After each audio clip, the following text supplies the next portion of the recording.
Milyon-milyong deboto ang pupunta sa taunang traslasyon ngayong araw. Kasama na riyan ang ilang Filipino celebrities na inaasahang lalahok sa nasabing aktibidad.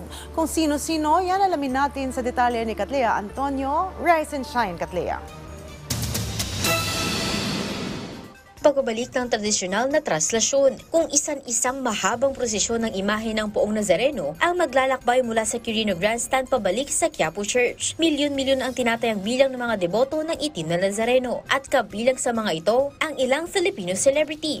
Isa na rito ay si OPM singer Angeline Quinto na isa sa mga kilalang personalidad sa entertainment industry na patuloy na nagpapahayag ng kanyang pananampalataya sa Poong Nazareno. Matatandaang dumalo siya sa traslasyon noong nakaraang taon kasama ang kanyang non-showbiz fiancé na si Non Rev Daquina. Madalas din dumalo ang aktor na si Coco Martin sa Quiapo Church para magpasalamat sa itim na Nazareno sa biyayang kanyang natatanggap. Nitong 2023, nagtungo ang aktor sa Quiapo para makiisa sa mga aktibidad para sa traslasyon ng itim na Nazareno, kasama ang mga staff ng FPJ's Batang Quiapo.